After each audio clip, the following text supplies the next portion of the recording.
analysis. No one was going to start euthanizing anyone anytime soon in the United States, but they will begin to formulate how to calculate the value of people's lives and how much health benefit individuals deserve based on the number of productive years they have to contribute to society. Congressman Boswell, I believe it is the duty of our government to protect its citizens from the potentially tyrannical control of their health care by a president-appointed committee, not establish it. How will you protect, or how will this bill protect against abuse of power by this council?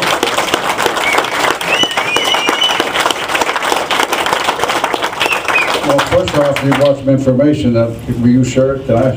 Absolutely. Well, good. We'll share that, and Katie, we'll look that over very carefully, and we'll get back to you. We'll talk to you about that. So I certainly don't want anybody directing everything as you presented. So yeah, you get that from me. Just when I finish, you can get this from me.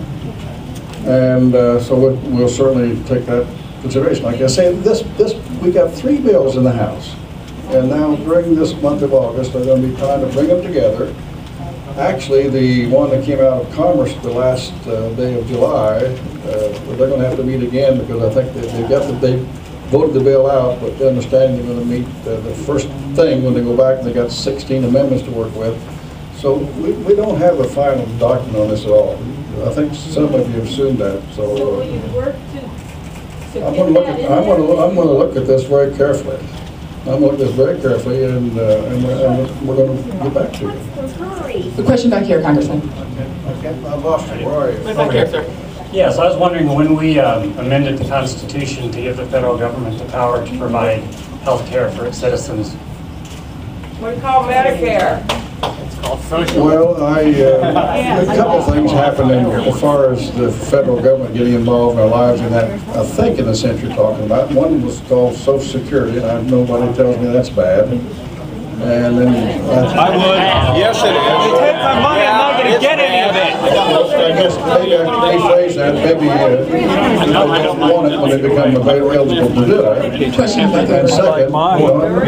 And second, is Medicare came on years later, and Medicare seems like it's working relatively well. So that's good.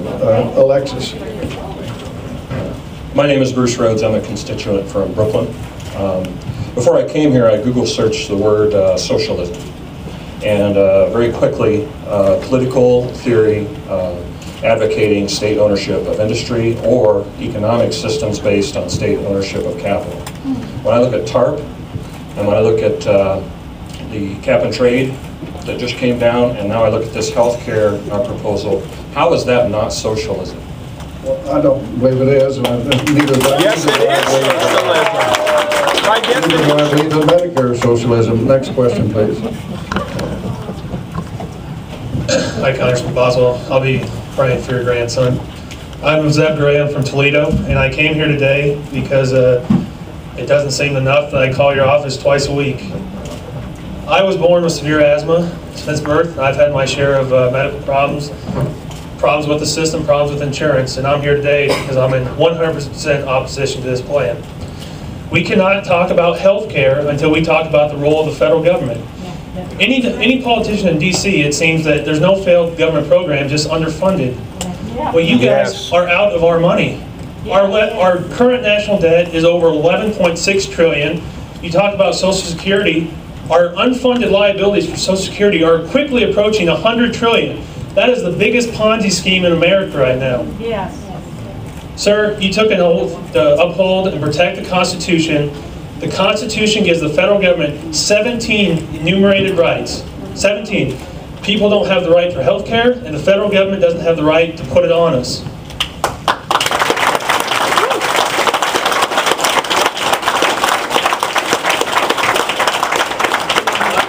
I'm sorry, but the spectrum of freedom, which the federal government is there to provide, that's what this country is founded on, freedom. On this end, you can work as hard as you want and make as much money as you want and be as selfish or charitable as you want. On this side, you can be lazy and you can starve to death. I would much rather deal with the too much freedom, the consequences of too much freedom, than the consequences of too much bureaucracy. But I thank you for coming. I agree with you.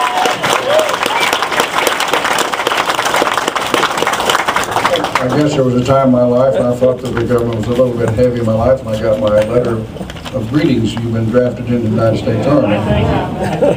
But I went, and it worked out okay. And a person brought up to me just a day or two ago, people of some wealth, certainly not me, but nevertheless they are, and they said, you know, well, you're kind of a poster child of federal health care, whether you intended to be or not. And I said, what do you mean? I said, well, you spent over 20 years in the military. You had health care. Well, that's true. My family, yeah, that's true. Did it work out? Yeah, it worked out. Yes, it did. And you came back, and then you went to the state legislature, and you went to Congress, and is this how you qualify for Medicare? So do you have any trouble with that? I said, well, not really.